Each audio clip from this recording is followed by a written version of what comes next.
Hello everyone and once again welcome back to all. और आज के इस लेक्चर में हम लोग बात करने वाले हैं class 12 physics chapter 14 semiconductor device के एक और इम्पॉर्टेंट टॉपिक के बारे में, जिसका नाम है पीएन जंक्शन। और इसी को पीएन जंक्शन सेमीकंडक्टर भी कहा जाता है और इसी को पीएन जंक्शन डायोड भी कहा जाता है। तो चलिए इस टॉपिक को हम लोग अच्छे से कंप्लीट करते हैं। और यहाँ पर ये जो डायग्राम बना हुआ है इसी को मैं एक बार रीड्रॉ कर देता हूँ आप लोगों के लिए। फिर इसी डायग्राम के साथ साथ यहाँ पर ये जो पॉइंट लिखा हुआ है, जैसे कि डेफिनेशन लिखा हुआ है, डिप्लेशन रीजन, बैरियर पोटेंशियल, और इससे बहुत सारे छोटे छोटे डेफिनेशन और पॉइंट्स निकल के आते हैं। उन सभी को एक एक करके मैं एक्सप्लेन करता हूँ आप लोगों को। यहाँ पर ये जो डायग्राम बना हुआ है इसको आप लोग को अपने नोट्स में बनाना है, लेकिन मैं इसी को एक बार आप लोग के अंडरस्टैंडिंग के लिए रीड्रॉ कर देता हूँ। तो चलिए स्टार्ट करते हैं। सबसे पहले ये पीएन जंक्शन होता क्या है इसको हम लोग समझ लेते हैं। तो सबसे पहले हम लोग कंसीडर कर लेते हैं कि हमारे पास क्या है, सबसे पहले हम लोग कंसीडर कर लेते हैं कि ये हमारे पास एक क्या है, पी टाइप का एक्सट्रिंसिक सेमीकंडक्टर है। और हम लोग कंसीडर कर लेते हैं एक हमारे पास क्या है, एन टाइप का एक्सट्रिंसिक सेमीकंडक्टर है। ठीक है, चलिए इसको अच्छे से बना देता हूँ। ये पी टाइप का एक्सट्रिंसिक सेमीकंडक्टर है और ये एन टाइप का। और हम लोग ऑलरेडी पढ़ चुके हैं कि पी टाइप के सेमीकंडक्टर में क्या होता है, होल की संख्या ज़्यादा होती है, होल की मेजॉरिटी रहती है। तो मैं कंसिडर कर लेता हूँ ये क्या है, होल है, ये सभी क्या है, होल है। और इसमें इलेक्ट्रॉन की मेजॉरिटी, इलेक्ट्रॉन की संख्या क्या होती है, बहुत ही कम होती है। तो हम लोग बोल सकते हैं इसमें माइनॉरिटी किसकी रहती है, इलेक्ट्रॉन की। चलिए यहाँ पर मैं लिख देता हूँ, ये क्या चीज़ है, इलेक्ट्रॉन्स है। तो इलेक्ट्रॉन की संख्या यहाँ पर कम होती है, मतलब पी टाइप के एक्सट्रिंसिक सेमीकंडक्टर में माइनॉरिटी किसकी रहती है, इलेक्ट्रॉन्स की। और यहाँ पर ये जो ग्रीन कलर का सर्कल है इसको हम लोग होल कंसिडर कर लेते हैं। तो इसमें होल की संख्या ज़्यादा होती है, तो इसको हम लोग बोल सकते हैं पी टाइप के एक्सट्रिंसिक सेमीकंडक्टर में मेजॉरिटी किसकी रहती है, होल्स की रहती है। किसकी रहती है, होल्स की। इसी प्रकार ये एन टाइप का एक्सट्रिंसिक सेमीकंडक्टर है जिसमें इलेक्ट्रॉन की मेजॉरिटी ज़्यादा रहती है। इसमें मेजॉरिटी किसकी रहती है, इलेक्ट्रॉन्स की। तो यहाँ पर मैं लिख देता हूँ एन टाइप के सेमीकंडक्टर में मेजॉरिटी होती है, मेजॉरिटी किसकी होती है, इलेक्ट्रॉन्स की। और हम लोग कंसीडर कर लेते हैं ये एन टाइप का एक्सट्रिंसिक सेमीकंडक्टर है, इसमें होल की क्या होती है, बहुत ही कम संख्या होती है। तो यहाँ पर मैं लिख लेता हूँ होल की क्या होती है, इसमें माइनॉरिटी होती है, minority of holes. I hope ये सारा पॉइंट समझ में आ रहा होगा। अब हम लोग क्या करते हैं, ये पी टाइप और एन टाइप के सेमीकंडक्टर को मैं क्या कर देता हूँ, यहाँ पर ऐड कर देता हूँ। कैसे ऐड करूँगा, तो इसमें अशुद्धि या इम्प्योरिटीज ऐड करके मैं दोनों को क्या कर देता हूँ, ऐड कर देता हूँ। तो इन दोनों को ऐड करने के बाद ये डायग्राम जो है हम लोग को कुछ इस प्रकार दिखने लगेगी। ये अब हम लोग इसको क्या कर दिए, ऐड कर दिए हैं। ये दोनों को हम लोग यहाँ पर क्या कर दिए, ऐड कर दिए हैं। ठीक है, तो यहाँ पर हम लोगों को क्या मिलता है, एक जंक्शन दिखाई देता है। हम लोग को यहाँ पर क्या दिखाई देता है, एक जंक्शन दिखाई देता है। ये वाला लाइन जो देख रहे हैं, इसी जंक्शंस को या इसी बाउंड्री को, इसी बाउंड्री को या इसी इंटरफेस को क्या कहा जाता है, पी एन जंक्शन कहा जाता है, पी एन जंक्शन कहा जाता है। और यही चीज़ यहाँ पर डेफिनेशन में लिखा हुआ है, अगर आप लोग ध्यान से देखें, a P N junction is an interface और a boundary between two semiconductor material types, namely the P type and the N type inside a semiconductor.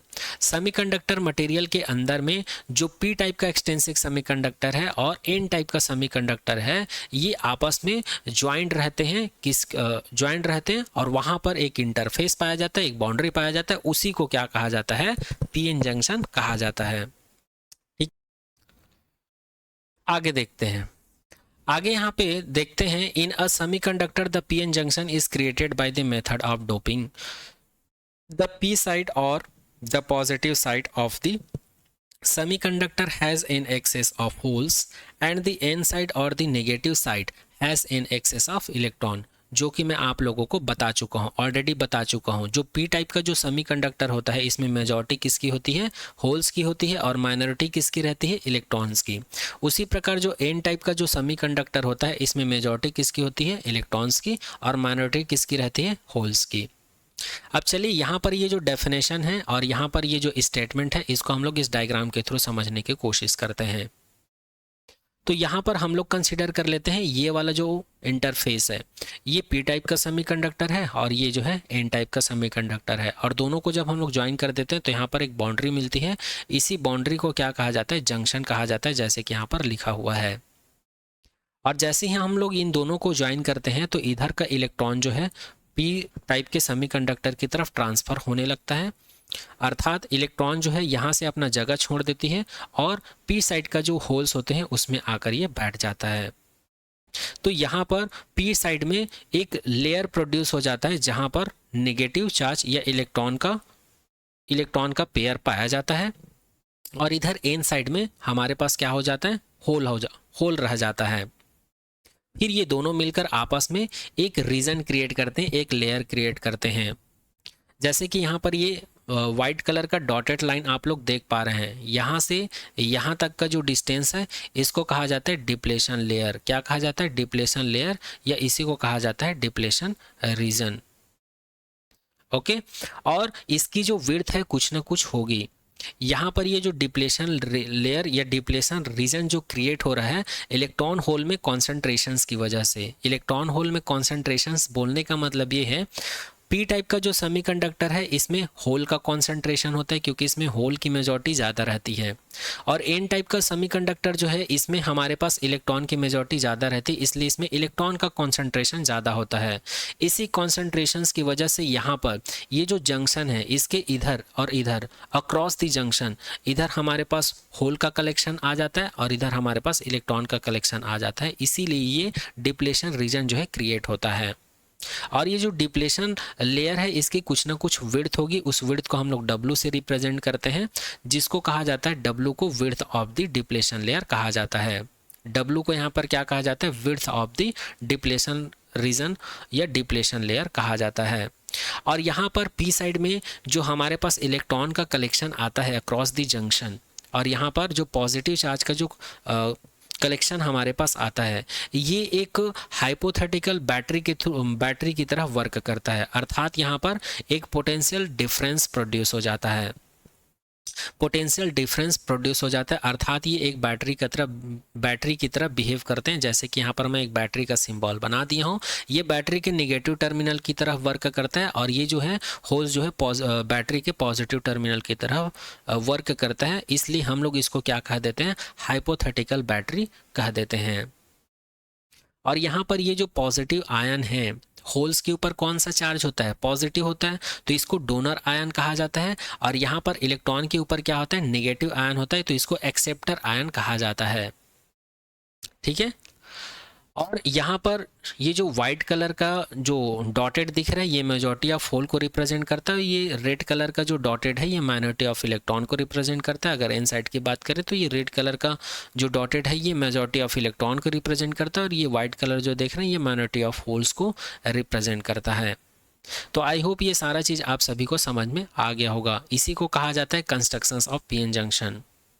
अब आगे बात करते हैं, यहाँ पर जैसे कि मैं आप लोगों को बताऊं, इसको क्या कहा जाता है, डिप्लेशन लेयर या डिप्लेशन रीजन कहा जाता है। बट आप लोगों को एग्जाम में पूछ दिया जाए डिप्लेशन रीजन या डिप्लेशन लेयर क्या होता है, तो आप लोग क्या लिख के आएंगे, तो आप लोग लिखिएगा the small region in the vicinity near by of the junction which is depleted of free charge carrier and has only immobile का मतलब होता है stable ions, is called depletion region. तो डिप्लेशन रीजन क्या होता है, पीएन जंक्शंस के across जो चार्ज कैरियर है, चार्ज कैरियर बोलने का मतलब ये है इसमें इलेक्ट्रॉन्स और होल्स दोनों आ जाएंगे। तो इलेक्ट्रॉन्स और होल्स का या चार्ज कैरियर का जो इकट्ठा होकर जो वो एक रीजन क्रिएट करते हैं, उसी स्मॉल रीजन को ही क्या कहा जाता है, डिप्लेशन रीजन कहा जाता है, और वही यहाँ पर लिखा हुआ है। ठीक है, आगे बात करते हैं बैरियर पोटेंशियल। तो यहाँ पर बैरियर पोटेंशियल क्या होता है, जब ये जंक्शंस के अक्रॉस यहाँ पर जो पोटेंशियल क्रिएट होता है पॉजिटिव नेगेटिव, इधर होल की वजह से, इधर इलेक्ट्रॉन की वजह से। तो यहाँ पर ये एक बैरियर का काम करता है। अब ये एक बैरियर का काम कैसे करता है, तो इसको यहाँ पर मैं एक बार बता देता हूँ। जैसे कि हम लोग कंसिडर कर लेते हैं ये पीएन जंक्शंस का बाउंड्री है, यहाँ पर क्या है, होल्स हैं, यहाँ पर क्या है, होल्स हैं, और यहाँ पर क्या है, इलेक्ट्रॉन्स है। तो इधर भी तो इलेक्ट्रॉन्स होंगे और होल्स होंगे, और इधर भी इलेक्ट्रॉन और होल्स होंगे। तो इधर का जो पॉजिटिव चार्ज है, ये होल है, वो इधर नहीं आ पाता है, और इधर का जो इलेक्ट्रॉन है वो इधर नहीं आ पाता है। ऐसा क्यों? क्योंकि यहाँ पर ये पॉजिटिव चार्ज है, ये उसको रिपल कर देता है, और यहाँ पर नेगेटिव चार्ज है, ये इसको रिपल कर देता है। इस वजह से ये एक बैरियर का काम करने लग जाता है। इस प्रकार ये एक बैरियर का काम करता है, इसीलिए यहाँ पर बोला जाता है इसको बैरियर पोटेंशियल। और वही चीज़ यहाँ पर लिखा हुआ है, द एक्यूमुलेशन। एक्यूमुलेशन का मतलब होता है collection of negative charge in P region and the positive charge in the N region set up potential difference across the junction. यहाँ पर जब हम लोग पी टाइप और एन टाइप के एक्सटेंसिव सेमीकंडक्टर को आपस में जोड़ते हैं, तो पी साइड में नेगेटिव चार्ज का कलेक्शन हो जाता है, और एन साइड में पॉजिटिव चार्ज का कलेक्शन हो जाता है, जो कि एक पोटेंशियल डिफरेंस क्रिएट करता है जंक्शंस के दोनों तरफ। दिस एक्ट एज बैरियर, और यही एक बैरियर का काम करता है। जैसे कि यहाँ पर मैं बता दी हूँ कि ये बैरियर का काम कैसे करता है। This act as a barrier is called barrier potential, और उसी को क्या कहा जाता है, बैरियर पोटेंशियल कहा जाता है। आई होप ये सारा पॉइंट आप सभी को समझ में आ गया होगा, और यही डायग्राम का खेल है पीएन जंक्शन में, बाकी कुछ नहीं है। सारा कॉन्सेप्ट यहीं पे छिपा हुआ है। अब चलिए आगे हम लोग बात करते हैं पीएन जंक्शंस डायोड के अंदर में जो छोटा छोटा डेफिनेशन जो कि आप लोग के एग्जाम में पूछा जाता है, उसके बारे में बात करते हैं। जैसे कि डिफ्यूज़न इलेक्ट्रॉन्स क्या होते हैं, डिफ्यूज़न होल्स क्या होते हैं, या होल का डिफ्यूज़न, इलेक्ट्रॉन का डिफ्यूज़न, इलेक्ट्रॉन्स का ड्रिफ्ट क्या होता है, और होल्स का ड्रिफ्ट क्या होता है, इसको समझते हैं। तो इसको मैं यहीं पर एक बार डिफाइन कर देता हूं, और आप लोग को एग्जाम में क्या लिखना है इसको भी हम लोग देखेंगे। तो सबसे पहले यहाँ पर इलेक्ट्रॉन का डिफ्यूज़न क्या होता है, इसको हम लोग आसान भाषा में समझ लेते हैं। तो जैसे कि आप लोग को पता है ये पी टाइप का सेमीकंडक्टर, ये एन टाइप का। एन में क्या होता है, इलेक्ट्रॉन्स की मेजॉरिटी होती है, और पी में होल्स की मेजॉरिटी होती है। तो यहाँ पर एन टाइप का जो सेमीकंडक्टर है, इसमें इलेक्ट्रॉन की मेजॉरिटी ज़्यादा होने के कारण इलेक्ट्रॉन का जो कॉन्सेंट्रेशन है, अर्थात जो प्रोपगेशन है, वो किस डायरेक्शन में होता है, पी की तरफ होता है। इसी को कहा जाता है इलेक्ट्रॉन का डिफ्यूजन। इलेक्ट्रॉन जो है पी की तरफ आगे बढ़ता है, क्योंकि इसमें इलेक्ट्रॉन की मेजॉरिटी ज़्यादा होने के कारण जैसे ही पी और एन को एक साथ जोड़ते हैं, तो इलेक्ट्रॉन जो है ऑटोमेटिकली इधर फ्लो होने लगता है पी की तरफ। उसी को कहा जाता है इलेक्ट्रॉन का डिफ्यूज़न। उसी प्रकार पी टाइप के सेमीकंडक्टर में क्या होता है, होल्स की मेजॉरिटी ज़्यादा होती है, तो होल का कॉन्सेंट्रेशंस की वजह से यहाँ पर यह ऑटोमेटिक एन की तरफ फ्लो करने लगता है। एन टाइप के जो सेमीकंडक्टर है इस डायरेक्शन में फ्लो करने लगता है। तो इसी को क्या कहा जाता है, होल का डिफ्यूज़न कहा जाता है। इसी को क्या कहा जाता है, होल का डिफ्यूजन कहा जाता है। आई होप अब आप लोग को इलेक्ट्रॉन का डिफ्यूजन और होल का डिफ्यूजन आप लोगों को समझ में आ गया होगा। और यहाँ पर जो होल का डिफ्यूजन है, ये किस डायरेक्शन में हो रहा है, होल का डिफ्यूजन हो रहा है एन टाइप के सेमीकंडक्टर से पी टाइप के सेमीकंडक्टर की तरफ हो रहा है। तो इसी डिफ्यूजन करंट, इलेक्ट्रॉन डिफ्यूजन्स की वजह से पी से लेकर एन डायरेक्शन में, पी से एन के डायरेक्शन में एक करंट प्रोड्यूस होता है, उसी को डिफ्यूज़न करंट कहा जाता है। उसी को क्या कहा जाता है, डिफ्यूज़न करंट कहा जाता है। डिफ्यूज़न करंट एक बार और रिपीट कर देता हूँ। इलेक्ट्रॉन का डिफ्यूज़न आप लोगों को समझ में आ गया होगा। एन टाइप के सेमीकंडक्टर में इलेक्ट्रॉन का कॉन्सेंट्रेशन या मेजॉरिटी होने की वजह से इसका फ्लो किस तरफ होता है, ये जंक्शंस के अक्रॉस पी साइड होता है, जिसको हम लोग इलेक्ट्रॉन का डिफ्यूज़न कहते हैं, जो कि एन से पी की तरफ फ्लो करता है। तो इसी इलेक्ट्रॉन्स की वजह से इलेक्ट्रॉन का फ्लो इधर हो रहा है, तो जाहिर सी बात है इसके अपोजिट डायरेक्शन में एक करंट प्रोड्यूस होगा, मतलब पी से एन की तरफ एक करंट प्रोड्यूस होगा इलेक्ट्रॉन के डिफ्यूजन की वजह से। उसी को हम लोग डिफ्यूजन करंट बोलते हैं।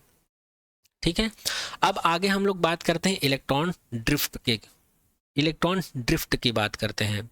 तो यहाँ पर जैसे कि हम लोग पहले ही देख चुके हैं कि यहाँ पर जंक्शंस के अक्रॉस एक पोटेंशियल डिफरेंस क्रिएट होता है, और उसी पोटेंशियल की वजह से यहाँ पर हम लोग एक्सटर्नल किसी भी प्रकार का बैटरी कनेक्ट नहीं करते हैं, उसके बाद भी इसके अंदर एक फील्ड क्रिएट होता है। क्या क्रिएट होता है, एक फील्ड क्रिएट होता है, इलेक्ट्रिक फील्ड क्रिएट होता है। और उसी इलेक्ट्रिक फील्ड की वजह से यहाँ पर इलेक्ट्रॉन का जो मोशंस है, जो पी टाइप के सेमीकंडक्टर्स में जो इलेक्ट्रॉन्स होते हैं इनका मोशन इस डायरेक्शन में होता है, और यहाँ पर जो होल्स होते हैं उनका मोशन इस डायरेक्शन में होता है। तो इलेक्ट्रिक फील्ड के अफेक्ट के कारण जो इलेक्ट्रॉन का मोशन होता है पी से एन की तरफ, किस तरफ, पी से एन की तरफ, उसको हम लोग बोलते हैं इलेक्ट्रॉन का ड्रिफ्ट। उसी प्रकार एन से पी की तरफ होल्स का क्या होता है, फ्लो होता है, तो उसको हम लोग बोलते हैं होल्स ड्रिफ्ट। और इलेक्ट्रॉन के ड्रिफ्ट की वजह से जो करंट फ्लो होता है, जिस करंट का डायरेक्शन होता है एन से पी की तरफ, इसको कहा जाता है ड्रिफ्ट करंट। इसको कहा जाता है ड्रिफ्ट करंट। क्या कहा जाता है, इसको कहा जाता है ड्रिफ्ट करंट। आई होप अब आप लोग को इलेक्ट्रॉन डिफ्यूजन करंट, इलेक्ट्रॉन का ड्रिफ्ट करंट, ये सभी समझ में आ गया होगा। तो अभी हमने यहाँ पर कॉन्सेप्ट बताया, लेकिन आप लोगों को यदि एग्जाम में ये सारा चीज पूछ दिया जाए तब आप लोग कैसे लिखेंगे, चलिए उसको भी एक बार देख लेते हैं कैसे लिखेंगे, है ना। तो सबसे पहले हम लोग बात करते हैं diffusion of electron in hole. Already बता चुका हूँ बट यहाँ पर लिखा है, इसको एक बार देख लेते हैं। It is the process of movement of charge carrier due to concentration gradient along the semiconductor. जैसे कि मैं पहले ही बता चुका हूँ, चार्ज कैरियर का कॉन्सेंट्रेशंस की वजह से जो चार्ज कैरियर का मूवमेंट का जो प्रोसेस होता है उसी को हम लोग कहते हैं डिफ्यूजन। बट यहाँ पर डिफ्यूजन किसका होता है, इलेक्ट्रॉन्स और होल्स का होता है। In a PN junction N side has excess of electron. हम लोग को पता है एन साइड मेजॉरिटी किसकी होती है, इलेक्ट्रॉन्स की, and hence electron diffuse from N to P side. इस वजह से इलेक्ट्रॉन का मूवमेंट किधर होता है, एन से पी साइड की तरफ होता है। और इसी प्रकार होल्स का डिफ्यूजन कहाँ से कहाँ होता है, पी साइड से एन साइड की तरफ होता है। ठीक है, तो एन पी से एन साइड की तरफ जो होल का डिफ्यूजन होता है, डिफ्यूज होता है, उसी को होल्स का डिफ्यूजन कहा जाता है। और जब इलेक्ट्रॉन जो है एन से पी की तरफ मूव करता है तो उसको इलेक्ट्रॉन्स का डिफ्यूजन कहा जाता है। आगे बात करते हैं ड्रिफ्ट के बारे में। तो यहाँ पे लिखा हुआ है it is the process of movement of charge carrier due to the net electric field. तो जैसे कि मैं पहले ही बता चुका हूँ कि सेमीकंडक्टर पीएन जंक्शन सेमीकंडक्टर के अंदर में एक इलेक्ट्रिक फील्ड प्रोड्यूस होता है। तो इस इलेक्ट्रिक फील्ड की वजह से जो चार्ज कैरियर का जो मूवमेंट होता है, तो उसी मूवमेंट का जो प्रोसेस है उसको कहा जाता है ड्रिफ्ट। अब इसमें किसका किसका मूवमेंट होता है उसको देख लेते हैं। In a PN junction with no external source, यहाँ पर पीएन जंक्शन में किसी भी प्रकार का हम लोग एक्सटर्नल सोर्स यूज नहीं करते हैं। Electric field is from N side to P side. तो यहाँ पर फिर भी इलेक्ट्रिक फील्ड जो है एन से पी साइड की तरफ, इलेक्ट्रिक फील्ड जो है कहाँ से कहाँ फ्लो करता है, एन साइड से पी की तरफ। इसी प्रकार electron drift from P to N, और इलेक्ट्रॉन का ड्रिफ्ट कहाँ होता है, पी से एन की तरफ होता है। जैसे कि मैं यहाँ पर बता चुका था, इलेक्ट्रॉन का ड्रिफ्ट कहाँ पर होता है, पी से एन की तरफ।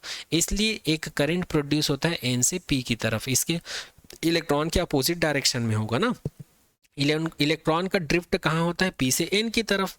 तो ड्रिफ्ट की वजह से करंट कहाँ से कहाँ फ्लो होगा, एन से पी की तरफ, अपोजिट डायरेक्शन में, तो उसको हम लोग ड्रिफ्ट करंट कहेंगे।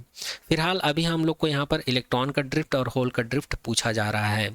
तो यहाँ पर सेमीकंडक्टर के अंदर में जो इलेक्ट्रिक फील्ड होता है, इसकी वजह से इलेक्ट्रॉन का मोशन जो है कहाँ से कहाँ होता है, पी से एन की तरफ।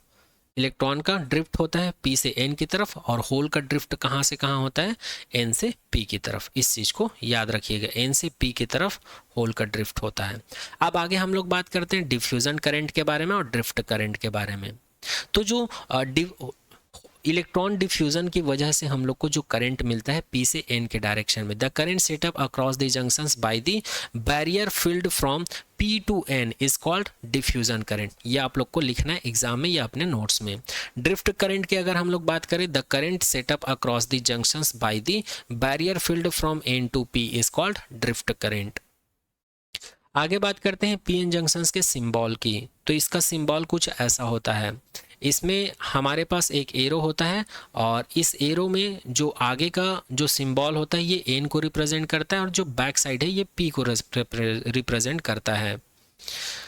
ये पी को रिप्रेजेंट करता है। पी मतलब पॉजिटिव, पॉजिटिव मतलब एनोड, एन मतलब नेगेटिव, नेगेटिव मतलब कैथोड।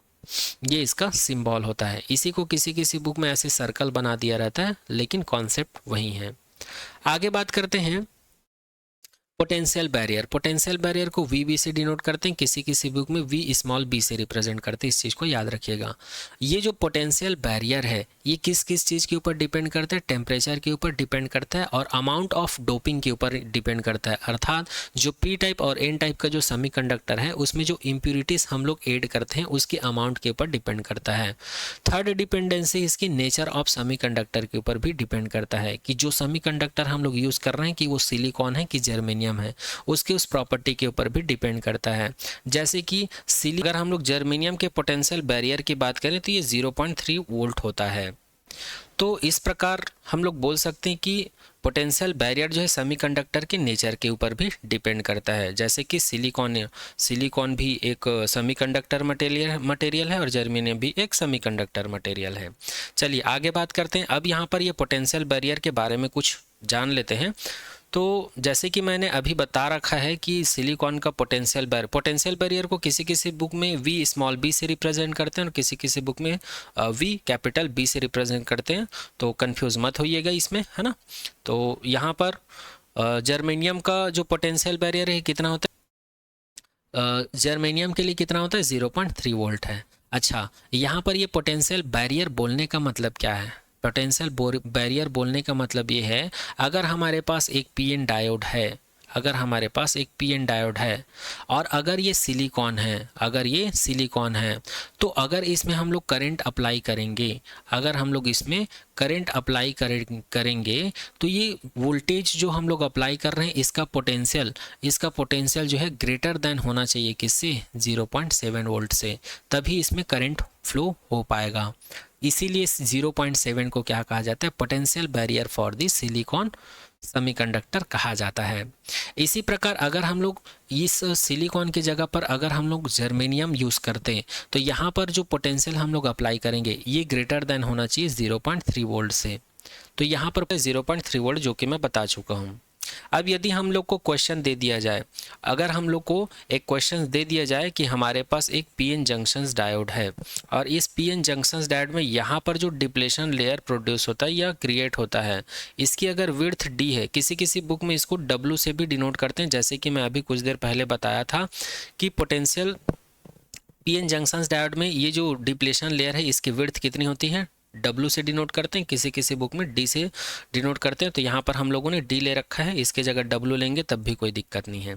तो हमारे पास एक पीएन जंक्शन डायोड है जिसमें पोटेंशियल बैरियर हम लोग को दे रखा है 0.5 वोल्ट और इसमें जो डिप्लेशन लेयर का जो विड्थ है उसको हम लोग को दे रखा है 1 माइक्रोन दे रखा है।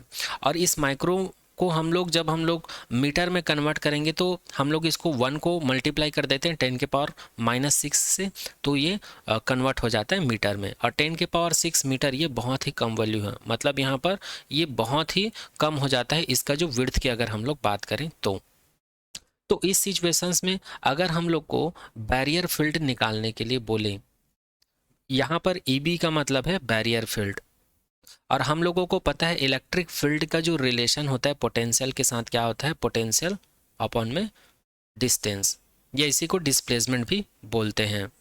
तो यहाँ पर ये पोटेंशियल होता है और ये डिस्प्लेसमेंट या डिस्टेंस होता है और ये इलेक्ट्रिक फील्ड होता है। इसको हम लोग इलेक्ट्रिसिटी वाले चैप्टर में देख चुके हैं। इसको हम लोग पोटेंशियल ग्रेडियंट भी बोलते हैं। इसको हम लोगों ने प्रूफ किया था E डेल वी होता है करके, ऐसा कुछ हम लोग प्रूफ किए थे। तो इसी रिलेशन से ये हम लोग को पता है और वही रिलेशन यहाँ पर यूज़ किया गया है। अगर हम लोग को पोटेंशियल बैरियर का वैल्यू दिया हुआ है, डिस्टेंस और विड्थ का वैल्यू भी दिया हुआ है, तो आसानी से हम लोग यहाँ पर बैरियर फील्ड को कैलकुलेट कर सकते हैं। याद रखिएगा यहाँ पर EB का मतलब है बैरियर फील्ड और इसका फार्मूला VB/D लिख सकते हैं। तो VB का वैल्यू हम लोग को 0.5 दे रखा है और D का वैल्यू हम लोग को 10⁻⁻6 दे रखा है। अगर हम लोग इसको सॉल्व करेंगे तो हम लोग को कितना मिल जाता है? EB = 5 × 10⁻5 वोल्ट पर मीटर मिल जाएगा। तो इसी को कहा जाता है बैरियर फील्ड। ठीक है, चूंकि हमारे पास पीएन जंक्शंस डायोड में क्या था, यहाँ पर पोटेंशियल डिफरेंस क्रिएट हो रहा था। तो यहाँ पर पोटेंशियल डिफरेंस क्रिएट हो रहा है तो जाहिर सी बात है यहाँ पर कुछ ना कुछ फील्ड भी क्रिएट होगा। वही फील्ड क्या है? EB है। इसको हम लोग नॉर्मल E से भी रिप्रेजेंट कर सकते हैं, कोई दिक्कत नहीं है। क्योंकि ऑलरेडी हम लोग इलेक्ट्रिक फील्ड को किसके लिए निकाल रहे हैं, बैरियर पोटेंशियल के लिए निकाल रहे हैं। तो ये अंडरस्टूड होना चाहिए कि यहाँ पर किस फील्ड के बारे में बात हो रही है, बैरियर फील्ड के बारे में या इलेक्ट्रिक फील्ड के बारे में बात हो रही है। किसके अंदर में, सेमीकंडक्टर मटेरियल के अंदर में। कौन से सेमीकंडक्टर के मटेरियल के अंदर में, पीएन जंक्शन डायोड सेमीकंडक्टर के अंदर में। तो आई होप ये सारा पॉइंट आप सभी को समझ में आ गया होगा। चलिए अब आगे बढ़ते हैं और आगे हम लोग बात करते हैं बायसिंग ऑफ पीएन जंक्शंस की। आगे बात करते हैं पीएन जंक्शंस की वर्किंग की या फिर बायसिंग ऑफ पीएन जंक्शंस। तो पीएन जंक्शंस जो है 2 टाइप से होता है, एक होता है अनबायस्ड, दूसरा होता है बायसिंग। अनबायस्ड बोलने का मतलब ये है कि पीएन जंक्शंस के साथ हम लोग बैटरी कनेक्ट नहीं करते हैं, किसी भी प्रकार की बैटरी कनेक्ट नहीं करते हैं, ठीक है। तो इस सिचुएशंस में इस पीएन जंक्शंस को कहा जाता है अनबायस्ड।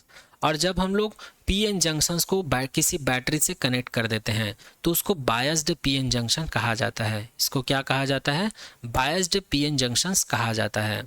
और पीएन जंक्शंस में करंट को फ्लो कराने के 2 तरीके होते हैं, जिसमें से फर्स्ट तरीके को कहा जाता है फॉरवर्ड बायस और दूसरे तरीके को कहा जाता है रिवर्स बायस। अब ये फॉरवर्ड बायस का मतलब क्या होता है, इसको देख लेते हैं। फॉरवर्ड बायस का मतलब ये है, जब भी हमारे पास कोई पीएन जंक्शन डायोड हो तो इसको पी वाले सेमीकंडक्टर को हम लोग बैटरी के पॉजिटिव टर्मिनल से कनेक्ट करेंगे और एन साइड को हम लोग बैटरी के नेगेटिव टर्मिनल से कनेक्ट करेंगे। तो इस प्रकार का जो सर्किटिंग या कॉम्बिनेशन होगा इसको हम लोग कहते हैं फॉरवर्ड बायस। क्या कहते हैं, फॉरवर्ड बायस। और फॉरवर्ड बायस में पीएन जंक्शंस में करंट फ्लो होता है, इस चीज़ को याद रखिएगा। और जब हम लोग बैटरी को अपोजिट कर देते हैं, जब सेमीकंडक्टर के पी टर्मिनल को हम लोग बैटरी के नेगेटिव टर्मिनल से जोड़ देते हैं और एन को हम लोग पॉजिटिव टर्मिनल से जोड़ देते हैं, तो इस प्रकार के सर्किट को कहा जाता है रिवर्स बायसिंग कहा जाता है। क्या कहा जाता है, रिवर्स बायसिंग। और इस कंडीशन में जो पीएन जंक्शन है इसमें किसी भी प्रकार का करंट फ्लो नहीं होता है। इस सिचुएशंस में इस पीएन जंक्शंस में किसी भी प्रकार का करंट फ्लो नहीं होता है। अब इसका कारण क्या है, इसमें करंट फ्लो होता है और इसमें करंट फ्लो नहीं होता है, इसका कारण क्या है? क्योंकि ऑलरेडी हम लोग को पता है पी टाइप का जो सेमीकंडक्टर होता है इसमें होल की मेजॉरिटी होती है। क्या होती है, होल की मेजॉरिटी होती है। और इलेक्ट्रॉन की क्या होती है, इलेक्ट्रॉन की क्या होती है जी, माइनॉरिटी होती है। जबकि जो एन टाइप का सेमीकंडक्टर है इसमें इलेक्ट्रॉन की मेजॉरिटी होती है। किसकी मेजॉरिटी होती है, इलेक्ट्रॉन की मेजॉरिटी होती है। और माइनॉरिटी किसकी होती है, होल्स की। किसकी होती है, होल्स की। तो जैसे ही हम लोग बैटरी के नेगेटिव टर्मिनल को एन टाइप के सेमीकंडक्टर से कनेक्ट करते हैं तो यहाँ पर इलेक्ट्रॉन की संख्या बहुत ज़्यादा होती है और ऑलरेडी हम लोग नेगेटिव टर्मिनल से इसको जोड़ रखे हैं। तो ये नेगेटिव क्या करते हैं, इस इलेक्ट्रॉन को रिपल करते हैं। इस इलेक्ट्रॉन को रिपल करते हैं, इसलिए ये इलेक्ट्रॉन जो है इस डायरेक्शन में मूव करता है और यहाँ पर ये पॉजिटिव टर्मिनल जो है इस इलेक्ट्रॉन को अपनी तरफ अट्रैक्ट करता है। इसलिए यहाँ पर ये जंक्शंस जो है इसलिए यहाँ पर ये जंक्शंस का उतना प्रभाव नहीं पड़ता है जब हम लोग इसको फॉरवर्ड बायस में कनेक्ट करते हैं। इस बाउंड्री को क्रॉस करके या इस इंटरफेक्स को क्रॉस करके सभी इलेक्ट्रॉन जो है इधर अट्रैक्ट होने लगते हैं और यही प्रोसेस जो है ऐसे चलते रहता है, ऐसे चलते रहता है। फिर इसमें करंट फ्लो होना स्टार्ट हो जाता है। इसी के जस्ट अपोजिट इसमें क्या होता है, इसमें फिर से होल रहता है, होल की मेजॉरिटी रहती है और इसमें इलेक्ट्रॉन की मेजॉरिटी रहती है।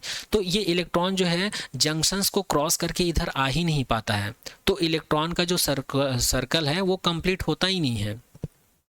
जब इलेक्ट्रॉन जो है यहाँ से यहाँ तक पहुँचेगा ही नहीं या यहाँ से यहाँ तक पहुँचेगा ही नहीं तो इसमें करंट कैसे फ्लो होगा, क्योंकि ये पॉजिटिव चार्ज है। यहाँ पर इलेक्ट्रॉन की संख्या ज़्यादा होती है तो ये इस इलेक्ट्रॉन को ये अट्रैक्ट कर लेता है और यहाँ पर इलेक्ट्रॉन की संख्या बहुत ही कम होती है तो ये उसको रिपल करने की कोशिश करता है, लेकिन यहाँ पर मेजॉरिटी किसकी रहती, होल की। इस वजह से यहाँ पर इलेक्ट्रॉन का मोशन जो है यहाँ से यहाँ कंप्लीटली नहीं हो पाता है। इलेक्ट्रॉन जो है साइकिल मोशन यहाँ पर कंप्लीट अपना नहीं कर पाता है क्योंकि ये बाउंड्री को ही क्रॉस नहीं करता इधर का जो इलेक्ट्रॉन है, ठीक है। इस वजह से यहाँ पर रिवर्स बायस में इलेक्ट्रिक करंट फ्लो नहीं होता है। तो इस चीज़ को याद रखिएगा। अब चलिए हम लोग आगे बात करते हैं ये पीएन जंक्शंस को डायोड क्यों कहा जाता है, आखिर ये डायोड होता क्या है। तो याद रखना, a PN junction is said to be diode when it is used for passing the current in one direction. याद रखना, जब पीएन जंक्शंस डायोड को हम लोग करंट को केवल एक ही डायरेक्शन में फ्लो करवाने के लिए इसका इस्तेमाल करते हैं, तब उस सिचुएशंस में इस पीएन जंक्शंस को पीएन जंक्शंस डायोड कहा जाता है। तो यदि आप लोग को एग्जाम में डायोड का डेफिनेशन पूछे तो बता देना, डायोड एक सेमीकंडक्टर डिवाइस होता है जिसका यूज़ हम लोग किसी भी डिवाइस में इलेक्ट्रिक करंट को केवल वन डायरेक्शन में फ्लो करवाने के लिए यूज़ करते हैं। ठीक है, आगे बात करते हैं। It is a two terminal और two electrode semiconductor device. This diode help in stopping the current in the reverse और अपोजिट डायरेक्शन। और इस पीएन जंक्शन डायोड का यूज़ हम लोग कब करते हैं? किसी भी डिवाइस में रिवर्स बायस में इसको यूज़ करके किसी भी डिवाइस में इलेक्ट्रिक करंट को स्टॉप करने के लिए या कम करने के लिए या रोकने के लिए हम लोग इसका इस्तेमाल करते हैं।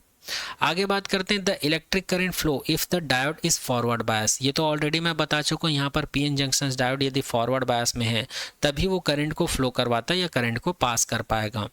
But if the diode is reverse bias it blocks the electric current flow. और यदि हम लोग पीएन जंक्शन डायोड को अपोजिट डायरेक्शन में या रिवर्स बायस में यूज़ करें तो वो सभी करंट को क्या कर देगा? ब्लॉक कर देगा, वो सर्किट में करंट को फ्लो होने ही नहीं देगा।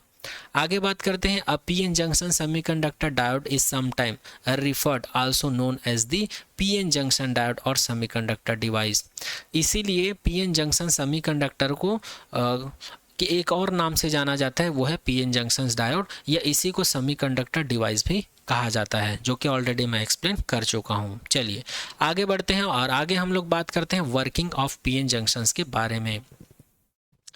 तो यहाँ पर ये जो डायग्राम बना है और ये जो डायग्राम बना है, इस डायग्राम को एक बार मैं रीड्रॉ करके आप लोग को बता देता हूँ।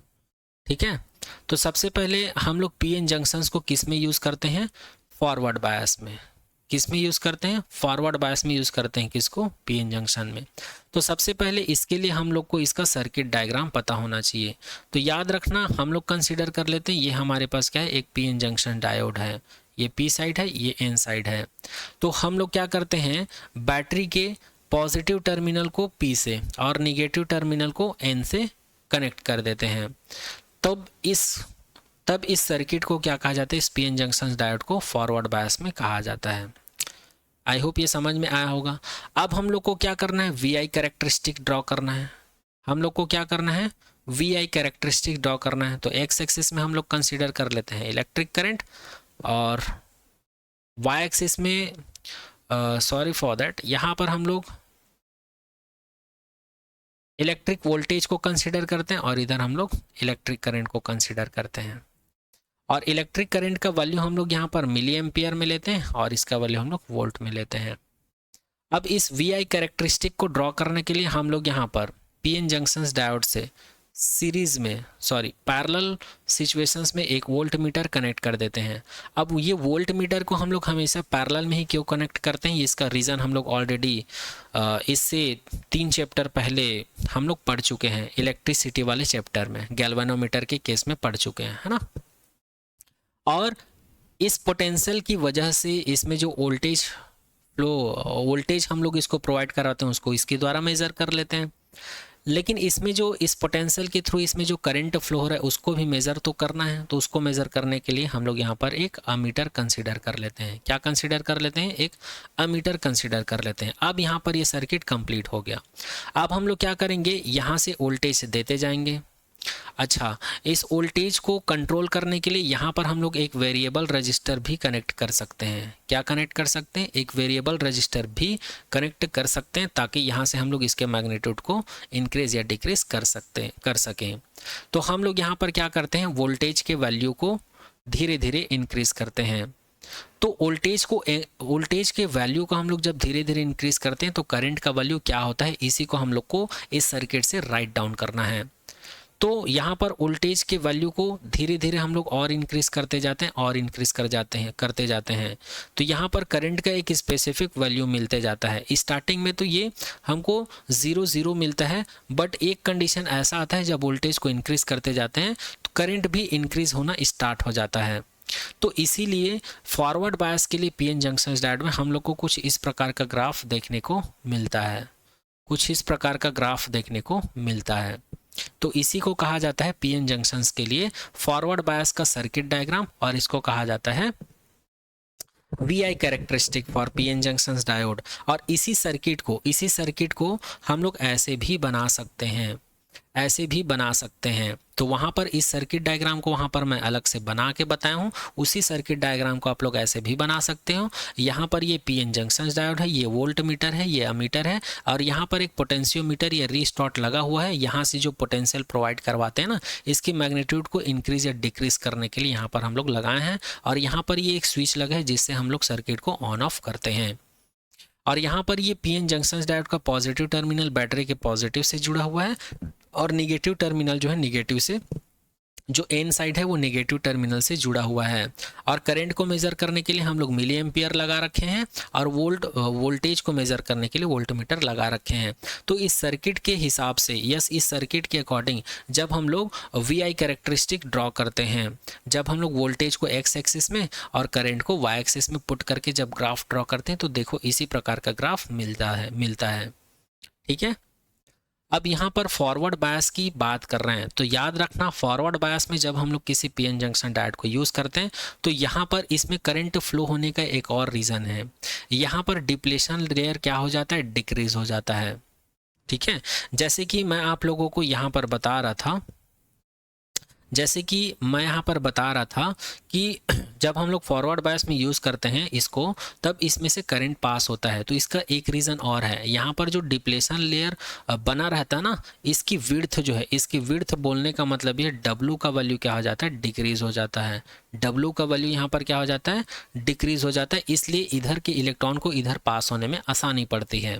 उसी प्रकार जब इसको हम लोग रिवर्स बायस में यूज़ करते हैं, तो यहाँ पर जो डिप्लेशन लेयर है इसकी विड्थ जो है बढ़ जाती है, इसकी विड्थ जो है क्या हो जाती है, बढ़ जाती है, जिससे कि यहाँ पर इलेक्ट्रॉन को क्रॉस करने में या पास होने में प्रॉब्लम होती है।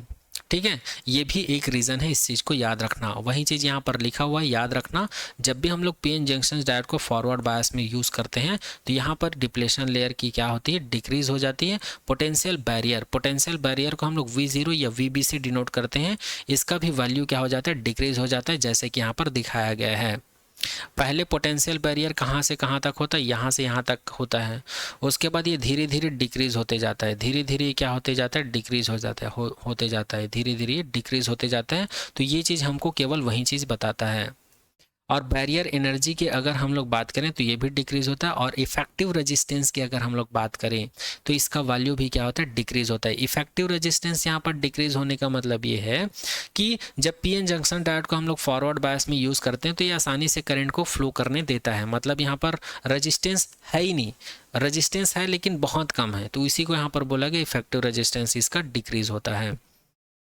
और अगर हम लोग करंट की बात करें तो करंट जो है फॉरवर्ड करंट होता है। यहाँ पर ये जो करंट होता है ना, ये फॉरवर्ड करंट होता है ना। और अगर हम लोग यहाँ पर वोल्टेज की बात करें तो अप्लाइड वोल्टेज, ये हमारे द्वारा अप्लाइड वोल्टेज होता है, जिसको हम लोग धीरे धीरे इंक्रीज करते हैं, वैसे वैसे करंट का वैल्यू भी बढ़ते जाता है। स्टार्टिंग में ये जीरो रहता है, इंक्रीज नहीं होता है, बट धीरे धीरे एक वोल्टेज का एक ऐसा वैल्यू आता है जहाँ से ये बढ़ना स्टार्ट हो जाता है। तो ये रहा फॉरवर्ड बायस में पीएन जंक्शन डायोड का वर्किंग और वीआई कैरेक्टरिस्टिक्स और पोटेंशियल बैरियर एनर्जी का इंक्रीजिंग एंड डिक्रीजिंग।